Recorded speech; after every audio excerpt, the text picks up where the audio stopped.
Hello friends, welcome back to my channel. ಇದು Wednesday morning blog. ಇವತ್ತು ಬೆಳಗಿನ ತಿಂಡಿಗೆ ಕುಂಬಳಕಾಯಿ ಪಲ್ಯ, ಹಾಗೆ ಇದಕ್ಕೆ ಕಾಂಬಿನೇಷನ್ ಆಗಿ ಚಪಾತಿ ಮಾಡ್ತೀನಿ. ಚಪಾತಿ ಮತ್ತು ಕುಂಬಳಕಾಯಿ ಪಲ್ಯ ತುಂಬಾ ಚೆನ್ನಾಗಿರುತ್ತೆ.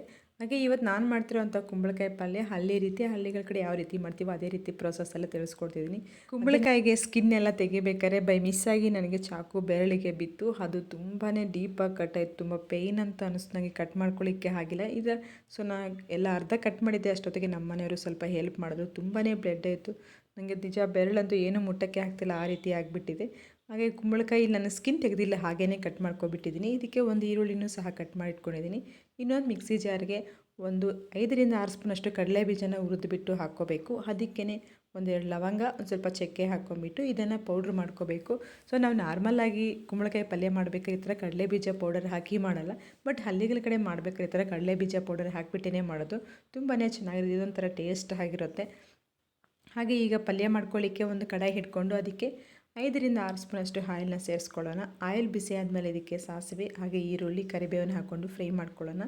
ಇಲ್ಲಿ ಕಡಲೆ ಬೀಜ ಪೌಡರ್ ಬೇಡ ಅಂತಂದರೆ ನಾರ್ಮಲಾಗಿ ನಾವು ಪಲ್ಯ ಹೇಗೆ ಮಾಡ್ತೀವಿ ಒಗ್ಗರಣೆ ಮಾಡಿಬಿಟ್ಟು ಅದೇ ಥರ ಮಾಡಿಕೊಂಡು ಸ್ವಲ್ಪ ಕಾಯಿ ತುರಿನೂ ಆ್ಯಡ್ ಮಾಡ್ಕೋಬೇಕು. ನಾವು ಜಾಸ್ತಿ ಪ್ರೋಸೆಸ್ಸಲ್ಲಿ ಅದೇ ಥರ ಮಾಡ್ಕೊತೀವಲ್ಲ ಸಿಂಪಲ್ಲಾಗಿ. ಬಟ್ ಈ ಥರ ಕಡಲೆ ಬೀಜ ಹಾಕೋದ್ರಿಂದ ಅದೊಂಥರ ಟೇಸ್ಟ್ ಡಿಫ್ರೆಂಟ್ ಆಗಿರುತ್ತೆ. ಸ್ವಲ್ಪ ಗ್ರೇವಿ ಥರನೂ ಅನಿಸುತ್ತೆ, ತುಂಬಾ ಚೆನ್ನಾಗಿರುತ್ತೆ. ಹಾಗೆ ಚಪಾತಿ ಮತ್ತು ಕುಂಬಳಕಾಯಿ ಕಾಂಬಿನೇಷನ್ ಅಂದರೆ ಸೂಪರಾಗಿರುತ್ತೆ. ಆ ಕಡಲೆ ಬೀಜ ಸೇರಿಸ್ಲೇಬೇಕಾಗುತ್ತೆ, ಅಷ್ಟು ಟೇಸ್ಟಿ ಆಗಿರುತ್ತೆ. ಬಟ್ ನೀವೇನಾದ್ರು ಯಾವತ್ತೂ ಈ ಥರ ಟ್ರೈ ಮಾಡಿಲ್ಲ ಅಂತಂದರೆ ಈ ಸಲ ಈ ಥರ ಕಡಲೆ ಬೀಜ ಪೌಡರ್ ಹಾಕ್ಬಿಟ್ಟು ಮಾಡಿ, ತುಂಬಾ ಚೆನ್ನಾಗಿರುತ್ತೆ. ಈಗ ಈರುಳ್ಳಿ ಎಲ್ಲ ಫ್ರೈ ಆದಮೇಲೆ ನಾವು ಕಟ್ ಮಾಡಿದಂಥ ಕುಂಬಳಕಾಯಿ ಐತಲ್ಲ ಆದಷ್ಟು ಸಣ್ಣಕ್ಕೆ ಕಟ್ ಮಾಡ್ಕೊಳ್ಳಿ. ಯಾಕಂದರೆ ಸ್ಕಿನ್ ತೆಗೆದಿದ್ರೆ ಬೇಕಾದ್ರೆ ಬೇಗನೆ ಫ್ರೈ ಆಗಿಬಿಡುತ್ತೆ. ಸ್ಕಿನ್ ತೆಗೆದಿಲ್ಲ ಅಂತಂದರೆ ಕುಂಬಳಕಾಯಿ ಕುಕ್ ಆಗೋದು ಸ್ವಲ್ಪ ಲೇಟ್ ಆಗುತ್ತೆ. ಯಾಕಂದರೆ ಕುಂಬಳಕಾಯಿ ಸ್ಕಿನ್ ಸ್ವಲ್ಪ ದಪ್ಪ ಇರುತ್ತಲ್ಲ, ಅದೆಲ್ಲ ಸ್ವಲ್ಪ ಕುಕ್ ಆಗೋಕ್ಕೆ ಟೈಮ್ ತಗೊಳುತ್ತೆ. ಸ್ವಲ್ಪ ಆದಷ್ಟು ಸಣ್ಣನೇ ಕಟ್ ಮಾಡಿಬಿಟ್ಟು ಹಾಕ್ಕೊಳ್ಳಿ. ಒಂದು ಸಲ ಮಿಕ್ಸ್ ಮಾಡಿಕೊಂಡು ಮುಚ್ಚಳ ಹಾಕಿಬಿಟ್ಟು ಒಂದು 10 ನಿಮಿಷ ಫ್ರೈ ಮಾಡ್ಕೊಳ್ಳೋಣ. ಒಂದು 10 ನಿಮಿಷ ಆದಮೇಲೆ ನೀವು ನೋಡ್ತಿರ್ಬೋದು ಆಲ್ಮೋಸ್ಟ್ ಒಂದು 70% ಎಲ್ಲ ಸಾಫ್ಟ್ ಆಗಿದೆ. ಈ ಥರ ನಮಗೆ ಜಸ್ಟ್ ಅದರಿಂದ ಸ್ಪೂನಿಂದ ಪ್ರೆಸ್ ಮಾಡಿದ ತಕ್ಷಣ ಗೊತ್ತಾಗುತ್ತಲ್ಲ ಸಾಫ್ಟ್ ಆಗಿದೆ ಅಂತ. ಈಗ ಅದಕ್ಕೇ ಒಂದು ಅರ್ಧ ಲೋಟದಷ್ಟು ನೀರನ್ನ ಸೇರಿಸ್ಕೊಂಡ್ಬಿಟ್ಟು ಈ ಮುಚ್ಚಳ ಹಾಕಿಬಿಟ್ಟು ಇನ್ನೊಂದು 10 ನಿಮಿಷ ಅದೇ ಥರ ಫ್ರೈ ಮಾಡ್ಕೊಳ್ಳೋಣ. ಈ ಥರ ಫ್ರೈ ಮಾಡೋದು ನಾವು ನೀರು ಹಾಕಿರ್ತೀವಲ್ಲ, ಆ ನೀರಿನ ಹಬೆಗೇ ಆ ಸ್ಟೀಮ್ಗೆ ಚೆನ್ನಾಗಿ ಕುಕ್ ಆಗಿಬಿಡುತ್ತೆ. ಕುಂಬಳಕಾಯಿ ಈಗ ಕಂಪ್ಲೀಟಾಗಿ ಕುಕ್ ಆಗಿರುತ್ತೆ, ಆ ನೀರೆಲ್ಲ ಡ್ರೈ ಆಗಿಬಿಟ್ಟಿರುತ್ತೆ. ಅಲ್ಲಿವರೆಗೂ ಚೆನ್ನಾಗಿ ಫ್ರೈ ಮಾಡ್ಕೋಬೇಕು. ಆಮೇಲೆ ಇದಕ್ಕೆ ನಾವು ಮೊದಲೇ ಮಿಕ್ಸಿಗೆ ಹಾಕಿ ಗ್ರೈಂಡ್ ಮಾಡಿಟ್ಟಿದ್ದೀವಲ್ಲ ಪೌಡರ್, ಕಡಲೆ ಬೀಜ ಪೌಡರ್, ಅದನ್ನು ಸೇರಿಸ್ಕೊಂಡ್ಬಿಟ್ಟು ಒಂದು ಸಲ ಚೆನ್ನಾಗಿ ಮಿಕ್ಸ್ ಮಾಡ್ಕೋಬೇಕು. ಹಾಗೆ ನಾವು ಆ ಕುಂಬಳಕಾಯಿಗೆ ಎಲ್ಲ ಹೊಂದ್ಕೋಬೇಕು ಈ ಪೌಡರು. ಈ ರೀತಿ ಮಿಕ್ಸ್ ಮಾಡ್ಕೊಂಬಿಟ್ಟು ಇದಕ್ಕೆ ಇವಾಗ ಒಂದು 1/4 ಚಮಚ ಅಷ್ಟು ಅರಿಶಿನ ಸೇರಿಸ್ಕೊಳ್ಳೋಣ. ಹಾಗೆ ಇದರ ಜೊತೆಗೇ 1 ಸ್ಪೂನಷ್ಟು ಧನಿಯಾ ಪುಡಿ ಹಾಗೆ ಖಾರಕ್ಕೆ ತಕ್ಕಂತೆ ಖಾರದ ಪುಡಿನ ಸೇರಿಸ್ಕೊಂಡು ಮತ್ತೊಮ್ಮೆ ಎಲ್ಲ ಮಿಕ್ಸ್ ಮಾಡ್ಕೋಬೇಕಾಗುತ್ತೆ. ಹಾಗೆ ನಿಮಗೇನಾದ್ರು ಸ್ವಲ್ಪ ಗ್ರೇವಿ ಥರ ಬೇಕು ಅಂತಂದರೆ ಇನ್ನೂ ಸ್ವಲ್ಪ ನೀರನ್ನ ಆ್ಯಡ್ ಮಾಡಿಕೊಂಡು ಮಾಡ್ಕೋಬೋದು. ಇಲ್ಲ ನಮಗೆ ಸ್ವಲ್ಪ ಡ್ರೈ ಆಗಿರಬೇಕು ಪಲ್ಯ ಅಂತಂದರೆ ಈಗ ನೀರೇನು ಆ್ಯಡ್ ಮಾಡ್ಕೊಂಡಿರ ಹಾಗೇ ಫ್ರೈ ಮಾಡ್ಕೋಬೋದು. ಚಪಾತಿಗಾಗಿರೋದನ್ನ ಸ್ವಲ್ಪ ಲೈಟಾಗಿ ಗ್ರೇವಿ ಇದ್ದರೆ ತುಂಬಾ ಚೆನ್ನಾಗಿರುತ್ತೆ. ಅದಕ್ಕೆ ನಾನು ಇನ್ನೂ ಸ್ವಲ್ಪ ವಾಟರ್ ಆ್ಯಡ್ ಮಾಡಿಬಿಟ್ಟು ಕುಕ್ ಮಾಡ್ಕೊತೀನಿ. ಯಾಕಂದರೆ ಸ್ವಲ್ಪ ಪಲ್ಯ ಥರನೂ ಸ್ವಲ್ಪ ಗ್ರೇವಿ ಥರನೂ ಅನಿಸ್ತಿರುತ್ತಲ್ಲ, ಚಪಾತಿಗೆ ಸೂಪರಾಗಿರುತ್ತೆ ಡಿಪ್ ಮಾಡ್ಕೊಂಡು ತಿನ್ನೋಕ್ಕೆ ಅಂತೇಳ್ಬಿಟ್ಟು ಈಗ ಒಂದು ಅರ್ಧ ಲೋಟದಷ್ಟು ನೀರನ್ನ ಸೇರಿಸ್ಕೊಂಡ್ಬಿಟ್ರೆ ಸಾಕಾಗುತ್ತೆ. ಹಾಗೆ ರುಚಿಗೆ ತಕ್ಕಷ್ಟು ಉಪ್ಪನ್ನ ಸೇರಿಸ್ಕೊಂಡ್ಬಿಟ್ಟು ಎಲ್ಲ ಒಂದು ಸಲ ಮಿಕ್ಸ್ ಮಾಡ್ಕೋಬೇಕು. ಹಾಗೆ ಇನ್ನೊಂದು ಸ್ವಲ್ಪ ನೀರು ಆ್ಯಡ್ ಮಾಡ್ಕೊಂಬಿಟ್ಟು ಕುದಿಸ್ಕೊಂಬಿಡೋಣ. ಇನ್ನೊಂದು 5 ನಿಮಿಷ ಕುದಿಸ್ಕೊಂಡ್ರೆ ಸಾಕು. ಆಲ್ರೆಡಿ ಕುಂಬಳಕಾಯಿ ಎಲ್ಲ ಫ್ರೈ ಆಗಿದೆ. ಇವಾಗ ನಾವು ಹಾಕಿದಂಥ ಸ್ಪೈಸಸ್ ಎಲ್ಲ ಅದಕ್ಕೆ ಹೊಂದ್ಕೊಂಬಿಟ್ರೆ ಸಾಕು. ಈಗ ನೀವೇನಾದ್ರು ಇಲ್ಲಿ ಕಡಲೆ ಬೀಜ ಪೌಡರ್ ಹಾಕಿಲ್ಲ ಅಂತಂದರೆ ಸ್ವಲ್ಪ ಕಾಯಿ ತುರಿನ ಹಾಕ್ಕೊಂಬಿಟ್ಟು ಸೇಮ್ ಇದೇ ಪ್ರೊಸೆಸ್ಸಲ್ಲೇ ಮಾಡ್ಕೋಬೋದು. ಆ ಥರ ಮಾಡಿದ್ರೂ ತುಂಬಾ ಚೆನ್ನಾಗಿರುತ್ತೆ. ಈಗ ಒಂದು 5 ನಿಮಿಷ ಕುದಿಸ್ಕೊಂಬಿಟ್ಟು ಸ್ಟವ್ ಆಫ್ ಮಾಡ್ಕೊಬಿಡೋಣ. ಆ ಗ್ರೇವಿ ಎಲ್ಲ ನಮಗೆ ಗಟ್ಟಿ ಆಗುತ್ತಲ್ಲ, ಆ ಕನ್ಸಿಸ್ಟೆನ್ಸಿಯಲ್ಲಿ ಬರೋವರೆಗೂ ಕುದಿಸ್ಕೋಬೇಕಾಗುತ್ತೆ. ಕೊನೆಗೆ ಸ್ಟವ್ ಆಫ್ ಮಾಡ್ಕೊಂಬಿಟ್ಟು ಒಂದು ಅರ್ಧ ಕಪ್ಪಷ್ಟು ಕೊತ್ತಂಬರಿ ಸೇರಿಸ್ಕೊಂಬಿಟ್ರೆ ಕುಂಬಳಕಾಯಿ ಪಲ್ಯ ರೆಡಿ ಆಗುತ್ತೆ. ಈಗ ನೀವು ನೋಡ್ತಿರ್ಬೋದು ತೀರಾ ಪಲ್ಯ ಥರನೂ ಅಲ್ಲ, ತೀರಾ ಗ್ರೇವಿ ಥರನೂ ಅಲ್ಲ, ಆ ಥರ ಮಾಡ್ಕೊಂಡಿದ್ದೀನಿ. ಈ ಥರ ತುಂಬಾ ಚೆನ್ನಾಗಿರುತ್ತೆ. ಹಾಗೆ ಇನ್ನೊಂದು ಕಡೆ ನಾನು ಚಪಾತಿನೂ ಸಹ ಮಾಡಿಟ್ಕೊಂಡಿದ್ದೆ. ಈಗ ಚಪಾತಿ ಮತ್ತು ಕುಂಬಳಕಾಯಿ ಪಲ್ಯ ಕಾಂಬಿನೇಷನ್ ಅಂತೂ ಸೂಪರಾಗಿತ್ತು. ನೀವು ಒಮ್ಮೆ ಇದೇ ಪ್ರೋಸೆಸ್ಸಲ್ಲೇ ಟ್ರೈ ಮಾಡಿ. ಹಾಗೆ ನೀವು ಚಪಾತಿಗೆ ಟ್ರೈ ಮಾಡಿ ಹೇಗಿರುತ್ತೆ ಅಂತ ನನಗೆ ಕಮೆಂಟ್ ಮಾಡಿ. ಬಟ್ ನೀವೇನಾದ್ರು ಈ ಥರ ಮಾಡಿಲ್ಲ ಯಾವತ್ತು ಅಂತಂದರೆ ಈ ಥರ ಒಂದು ಸಲ ಟ್ರೈ ಮಾಡಿ. ಹಾಗೆ ಮಧ್ಯಾಹ್ನದ ಊಟಕ್ಕೆ ಇವತ್ತು ಸೊಪ್ಪು ಸಾರು ಮಾಡ್ತೀನಿ. ಹೇಗೂ ಬೆರಕೆ ಸೊಪ್ಪು ಮನೆಗೆ ಇತ್ತು, ಅದನ್ನೇ ಸೊಪ್ಪು ಸಾರು ಮಾಡ್ಕೊಳ್ಳೋಣ ಅಂತೇಳ್ಬಿಟ್ಟು ಸೊಪ್ಪೆಲ್ಲ ವಾಶ್ ಮಾಡಿ ಇಟ್ಕೊಂಡಿದ್ದೀನಿ. ಹಾಗೆ ಈ ಸೊಪ್ಪು ಸಾರಂತೂ ತುಂಬಾ ಬೇಗ ಆಗಿಬಿಡುತ್ತೆ. Simple process. ನಾವೆಲ್ಲ ಜಸ್ಟ್ ಸೊಪ್ಪನ್ನ ವಾಶ್ ಮಾಡಿ ಇಟ್ಕೊಂಡಿದ್ರೆ ಸಾಕು. ಈ ಥರ ಕಟ್ ಮಾಡಿಬಿಟ್ಟು ಒಂದು 15 ನಿಮಿಷಕ್ಕೆಲ್ಲ ಮಾಡ್ಕೋಬೋದು. ಅಷ್ಟು ಈಸಿಯಾಗಿ ಆಗಿಬಿಡುತ್ತೆ ಈ ಸೊಪ್ಪು ಸಾರು. ಇದಕ್ಕೆ ಒಂದು ಬೆಳ್ಳುಳ್ಳಿ ಸಹ ಸಿಪ್ಪೆಲ್ಲ ಬಿಡಿಸ್ಕೊಂಡು ಇಟ್ಕೊಂಡಿದ್ದೀನಿ. ಹಾಗೆ ಒಂದು ಈರುಳ್ಳಿ, ಖಾರಕ್ಕೆ ತಕ್ಕಂತೆ ಹಸಿಮೆಣಸಿನ್ಕಾಯಿನ ಕಟ್ ಮಾಡಿ ಇಟ್ಕೊತಿದ್ದೀನಿ. ಈಗ ಟೊಮೊಟೊನೂ ಅಷ್ಟೇ ಇಲ್ಲಿ ನಾನು ಸಣ್ಣಕ್ಕೆ ಕಟ್ ಮಾಡಿ ಹಾಕ್ತಿದ್ದೀನಿ. ಯಾಕಂದರೆ ಮತ್ತೆ ನಾವು ಮ್ಯಾಶ್ ಮಾಡೋ ಅವಶ್ಯಕತೆ ಇಲ್ಲ ಅಂತ. ನಾನು ಸೊಪ್ಪು ಸಾರು ವಿಡಿಯೋಸು ತುಂಬಾ ಶೇರ್ ಮಾಡಿದ್ದೆ. ಅದರಲ್ಲಿ ಒಂದೊಂದು ಥರ ಒಂದೊಂದು ಥರ ಮಾಡಿರ್ತೀನಿ ಒಂದೊಂದು ವೀಡಿಯೋದಲ್ಲಿ. ನನಗೆ ಹೊಸ ಹೊಸ ಎಲ್ಲ ಟ್ರೈ ಮಾಡ್ತಿರ್ತೀನಿ. ಆ ಟೈಮ್ಗೆ ನನಗೆ ಯಾವುದು ಪ್ರೋಸೆಸ್ಸು ಈಸಿ ಆಗಿಬಿಡುತ್ತೋ ಆ ಥರ ಸೆಲೆಕ್ಟ್ ಮಾಡ್ಕೊಂಬಿಟ್ಟು ಮಾಡಿಬಿಡ್ತೀನಿ. ಯಾಕಂದ್ರೆ ನನಗೂ ಟೈಮ್ ಇರೋಲ್ಲ, ಮಧ್ಯಾಹ್ನ ಅಷ್ಟೊತ್ತಿಗೆಲ್ಲ ಅಡುಗೆ ಮಾಡಿರಬೇಕು ನಮ್ಮ ಮನೆಯವ್ರು ಬರೋ ಅಷ್ಟೊತ್ತಿಗೆ ಅಂತ ಹೇಳ್ಬಿಟ್ಟು ನನಗೆ ಟೈಮ್ ಯಾವುದು ಈಸಿ ಬೇಗ ಆಗಿಬಿಡುತ್ತೋ ಆ ಥರದ್ದೆಲ್ಲ ಸೆಲೆಕ್ಟ್ ಮಾಡ್ಕೊಂಡು ಮಾಡ್ತಿರ್ತೀನಿ. ಈಗ ಟೊಮೊಟೊ ಇದೆಲ್ಲ ಸಣ್ಣಕ್ಕೆ ಕಟ್ ಮಾಡಿ ಹಾಕ್ಕೊಂಡಿದ್ದೀವಲ್ಲ, ಇದನ್ನೆಲ್ಲ ಒಂದು ಕುಕ್ಕರ್ಗೆ ಸೇರಿಸ್ಕೊಂಬಿಡೋಣ. ಹಾಗೆ ಟೊಮೊಟೊ ಕಟ್ ಮಾಡ್ತಿರ್ಬೇಕು. ನನ್ನ ಮಗಳಂತೂ ಅವಳಿಗೆ ಟೊಮೊಟೊ ಅಂದರೆ ಇಷ್ಟ. ಚಿಕ್ಕ ಮಕ್ಕಳಿರೋ ಮನೆಗೆ ಗೊತ್ತಿರುತ್ತೆ, ಆ ಮಕ್ಕಳನ್ನ ಹಿಡ್ಕೊಂಡು ಅಡುಗೆ ಮಾಡ್ಬೇಕಾದ್ರೆ ಎಷ್ಟು ತೀಟೆ ಮಾಡ್ತಿರ್ತಾರೆ. ಅದರಲ್ಲೂ ಬೇರೆ ವೀಡಿಯೋ ಶೂಟ್ ಮಾಡ್ಕೋಬೇಕಾದ್ರೆ ಎಷ್ಟು ಕಷ್ಟ ಆಗ್ತಿರುತ್ತೆ ಅಂತ. ಸೊ ನನಗೂ ಹಾಗೆ ಆಗುತ್ತೆ. ಅವಳಿದ್ದಾಗಂತೂ ಈ ಥರ ತುಂಬಾ ಕಷ್ಟ ಆಗುತ್ತೆ. ವೀಡಿಯೋ ಶೂಟ್ ಮಾಡ್ಕೊಳ್ಳೋಕ್ಕೆ ಸ್ಟಾರ್ಟ್ ಮಾಡಿದ್ರೆ ಸಾಕು ಬರೋದು, ಕ್ಯಾಮ್ರಾ ಕತ್ಸೋದೆಲ್ಲ ಮಾಡ್ತಾನೆ ಇರ್ತಾಳೆ.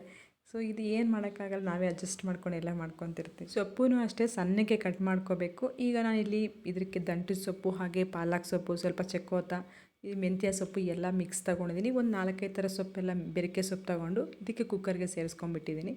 ಈಗ ಇದಕ್ಕೆ ಒಂದು 3 ಸ್ಪೂನಷ್ಟು ತೊಗರಿಬೇಳೆನೂ ಹಾಕ್ಕೊತಿದ್ದೀನಿ. 3 ಸ್ಪೂನಷ್ಟು ನನಗೆ ಒಂದು ಅರ್ಧ ಕಪ್ಪು ಮೆಜರ್ಮೆಂಟ್ ಆಗುತ್ತೆ. ಇದು ಸ್ಪೂನ್ ದೊಡ್ಡದು. ಹಾಗೆ ಇದಕ್ಕೆ ಧನಿಯಾ ಪುಡಿ, ನಿಮ್ಮ ಮನೆಗೆ ಧನಿಯಾ ಪುಡಿ ತಂದು ಧನಿಯಾ ಪುಡಿ ಹಾಕ್ಕೊಳ್ಳಿ. ನಾನಿಲ್ಲಿ ಈ ಥರ ಪಪ್ಪು ಮಾಡೋದಕ್ಕೆ ಅಂತಲೇ ಒಂದು ಸಪ್ರೇಟ್ ಮಸಾಲ ಪೌಡರ್ ಮಾಡಿಟ್ಕೊಂಡಿದ್ದೀನಿ. ಅದಕ್ಕೂ ಒಂದು 2 ಸ್ಪೂನಷ್ಟು ಸೇರಿಸ್ಕೊಂಬಿಟ್ಟು, ರುಚಿಗೆ ತಕ್ಕಷ್ಟು ಉಪ್ಪು, ಹಾಗೆ ಒಂದು 1/4 ಚಮಚ ಅಷ್ಟು ಅರಿಶಿನ ಸೇರಿಸ್ಕೊಂಬಿಟ್ಟು, ಇದು ಬೇಯಕ್ಕೆ ನೀರು ಎಷ್ಟು ಬೇಕಾಗುತ್ತೋ ಅಷ್ಟು ನೋಡಿಕೊಂಡು ನೀರನ್ನ ಸೇರಿಸ್ಕೊಂಬಿಟ್ಟು ಮುಚ್ಚಳ ಹಾಕಿಬಿಟ್ಟು ಸ್ಟವ್ ಮೇಲೆ ಇಟ್ಕೊಂಡು ಒಂದು 6ರಿಂದ 7 ವಿಸಿಲ್ ಹಾಕಿಸ್ಕೋಬೇಕು. ಈಗ ಯಾಕಂದರೆ ಈ ಥರ 6ರಿಂದ 7 ವಿಸಿಲ್ ಹಾಕಿಸ್ಕೊಳ್ಳೋದ್ರಿಂದ ಅದು ಮ್ಯಾಶ್ ಮಾಡೋ ಅವಶ್ಯಕತೆ ಇರೋಲ್ಲ. ಹಾಗೆ ಡೈರೆಕ್ಟಾಗಿ ಒಗ್ಗರಣೆ ಮಾಡ್ಕೋಬೋದು. ಹಾಗೆ ಸ್ವಲ್ಪ ಪುದೀನ ಎಲ್ಲ ತೊಗೊಬಂದಿದೆ ಸೊಪ್ಪಿನ ಜೊತೆಗೇ. ಆ ಪುದೀನ ಸಹ ಎಲ್ಲ ಬಿಡಿಸಿಕ್ಕೊಬಿಡೋಣ, ಹೇಗೂ ಸಾಂಬಾರು ಆಗೋಕ್ಕೆ ಟೈಮ್ ತಗೊಳುತ್ತೆ ಅಂತೇಳ್ಬಿಟ್ಟು ಈಗ ಅದನ್ನು ಸಹ ಬಿಡಿಸಿಕ್ಕೊತಾ ಇದ್ದೀನಿ. ನಾನು ಈ ಥರ ಪುದೀನ ಸ್ಟೋರೇಜ್ ಮಾಡ್ಕೋಬೇಕಾದ್ರೆ ಕೆಳಗಡೆ ಒಂದು ಟಿಶ್ಯೂ ಪೇಪರ್ ಹಾಕಿಬಿಟ್ಟು ಸ್ಟೋರೇಜ್ ಮಾಡ್ಕೊತೀನಿ. ಈ ಥರ ಸ್ಟೋರೇಜ್ ಮಾಡ್ಕೊಳ್ಳೋದ್ರಿಂದ ಒಂದು ವಾರ ಆದರೂ ಏನಾಗಿಲ್ಲ ಅಂತ ನಾವು ಡೈರೆಕ್ಟಾಗಿ ಹಾಗೆ ಬಾಕ್ಸಲ್ಲಿ ಹಾಕಿಕ್ಬಿಟ್ರೆ ಆ ಎಲೆಗಳೆಲ್ಲ ಕಪ್ಪು ಆಗಿಬಿಡ್ತವೆ. ಅದು ಬೇಗನೆ ಕೊಳ್ತೋದಂಗೆ ಆಗಿಬಿಡುತ್ತೆ ಪುದೀನ. ಈ ಥರ ಮಾಡ್ಕೊಳ್ಳೋದು ನನಗೆ ಒಂದು ವೀಕ್ ಆದರೂ ಪಕ್ಕ ಬರುತ್ತೆ. ಅದಕ್ಕಂತೇಳ್ಬಿಟ್ಟು ಈ ಥರ ಸ್ಟೋರೇಜ್ ಮಾಡ್ಕೊತೀನಿ. ಹಾಗೆ ಸ್ವಲ್ಪ ಸಬ್ಸಿಗೆ ಸೊಪ್ಪು ಸ್ವಲ್ಪ ಇತ್ತು, ಅದನ್ನು ಇಟ್ಕೊಂಡ್ಬಿಟ್ಟು ಈಗ ಮೇಲ್ಗಡೆ ಒಂದು ಟಿಶ್ಯೂ ಪೇಪರ್ ಹಾಕಿಬಿಟ್ಟು ಈಗ ಅದನ್ನು ಸಹ ಎತ್ತಿಕ್ಕೊಂಡೆ. ಹಾಗೆ ಈ ಕಡೆಯೂ ಒಂದು 7 ವಿಸಿಲ್ ಬಂದಿತ್ತು. ಈಗ ನೀವು ನೋಡ್ತಿರ್ಬೋದು 7 ವಿಸಿಲ್ ಆದಮೇಲೆ ನಾನು ತೆಗೆದು ತೋರಿಸ್ತಿದ್ದೀನಿ. ಇದಕ್ಕೆ ಯಾವುದೇ ರೀತಿ ಮ್ಯಾಶ್ ಮಾಡೋ ಅವಶ್ಯಕತೆ ಇಲ್ಲ. ಆಲ್ರೆಡಿ ಫುಲ್ ಎಲ್ಲ ಸಾಫ್ಟಾಗಿ ಆಗಿರುತ್ತೆ, ನಾವು ಚಿಕ್ಕದಾಗಿ ಕಟ್ ಮಾಡಿರ್ತೀವಲ್ಲ.